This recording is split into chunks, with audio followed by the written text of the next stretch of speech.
నందు ప్రియమైన సహోదరి సహోదరులకు యేసుక్రీస్తు నామములో శుభములు. దేవుని యొక్క మహాకృప మీకు కలుగునుగాక.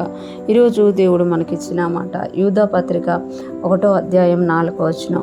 ఏలయనగా కొందరు రహస్యముగా జొరబడి ఉన్నారు, వారు భక్తిహీనులై మన దేవుని కృపను కామాతురత్వమునకు దుర్వినియోగపరచుచు మన అద్వితీయ నాథుడును ప్రభువును అయిన యేసుక్రీస్తును విసర్జించుచున్నారు. ఈ తీర్పు పొందుటకు వారు పూర్వమందే సూచింపబడిన వారు.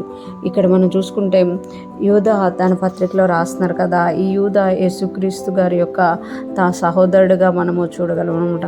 యూదా పత్రికలో మనకు చాలా విషయాలు యూదా గారు ఒక్క పత్రికలోనైనా అనేక విషయాలు తెలియజేశారు. ఆయన ఇక్కడ తెలియజేస్తున్నారు కదా, ఏలయనగా కొందరు రహస్యముగా జొరబడి ఉన్నారు, వారు భక్తిహీనులై మన దేవుని కృపను కామాతురత్వమునకు దుర్వినియోగపరచచ్చు. ఇక్కడ చెప్తున్నారు కదా, కొందరంట రహస్యంగా దేవుని యొక్క మందిరంలో దేవుని సంఘంలో చొరబడి ఉన్నారట.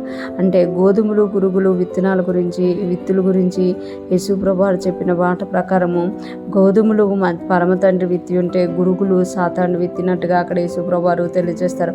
అలాగా ఇక్కడ కూడా సంఘములో పరిశుద్ధత నీతి అనేది బోధింపబడుతుంటే కొందరు రహస్యముగా చొరబడి ఉన్నారంట. వారి భక్తిహీనులై, అంటే రహస్యంగా రావడమే కాకుండా వారు భక్తిని అనుసరించకుండా దేవుని వాక్యానుసారంగా జీవించకుండా భక్తిహీనులై మన దేవుని కృపను కామాతురత్వమునకు దుర్వినియోగపరచు. అంటే దేవుని యొక్క కృపను వాళ్ళు దేనికి వాడుతున్నారంటే అపవిత్రతకి వాడుతున్నారన్నమాట, రాంగ్ రిలేషన్స్కి వాడుతున్నారనమాట. కామాతురత్వమునకు వినియోగపరచుకుంటున్నారంట. దేవుని కృప ఉంది కదా, ఏం కాదు అనేసి. అంటే వారు భక్తిహీనులు, వారు రహస్యంగా చొరబడి భక్తిహీనులై దేవుని కృపను వ్యర్థపరుస్తున్నారనమాట.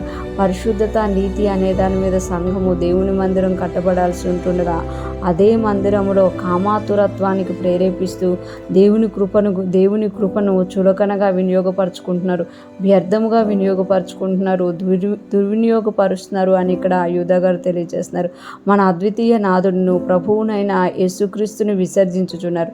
అలాగా ఆ కామాతురత్వానికి దేవుని కృపను దుర్వినియోగపరచడమే కాకుండా మన దేవుడు అద్వితీయ నాథుడును ప్రభు అయిన యేసుక్రీస్తుని ఏం చేస్తున్నారంట, విసర్జిస్తున్నారట. ఈ తీర్పు పొందుటకు వారు పూర్వమందు సూచింపబడిన వారు. ఈ తీర్పు పొందుటకు అంటే ఏ తీర్పు అంటే అక్కడ తీర్పుల్లో యూదా గారు అంటే వేరు తీర్పుల గురించి తెలియజేస్తారు. దూతలకెలగా, ఇంకా చీకట్లో బంధింపబడిన దూతలకెలగా, లేకపోతే వాక్యానికి విరోధంగా వెళ్ళిపోయిన వారికి ఎలాగా, కామాతురత్వానికి దేవుని కృపని వాడే వారికి ఎలాగా అని తెలియజేస్తూ ఈ తీర్పు పొందుటకు వారు పూర్వమందే సూచింపబడిన వారు అని అంటున్నారన్నమాట. ఇటువంటి తీర్పు మనం కూడా దేవుని కృపను వ్యర్థపరచుకోకుండా దేవుడు మనకి ఏదైతే కృపనిచ్చారో ఆ కృపను మనము దేవుని యొక్క సన్నిధిలో ఉపయోగపరచుకునే వారిగా ఉండాలి. నీతి పరిశుద్ధత అనేది దేవుని మందిరంలో ఉండాలి.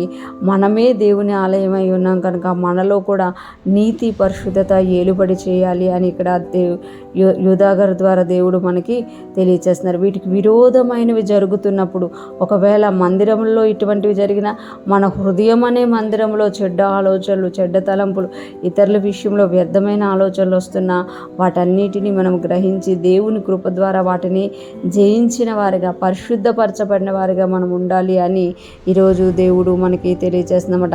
పరిశుద్ధత లేకుండా ఎవరినూ ప్రభువుని చూడలేరు. ఈరోజు ఫ్రెష్ మనం వింటున్న ప్రతి ఒక్కరూ కూడా ఆయన నీతి పరిశుద్ధతలో ఎదుగుతూ ఆయన కృపను ఉపయోగపరచుకొని ఆత్మలో వర్ధిల్లే వారంగా, దేవుని యొక్క మహిమా బలమును పొందుకునే వారంగా, ఆయనకు మహిమకరముగాను లోకానికి వెలుగుగాను జీవించుదుముగాక.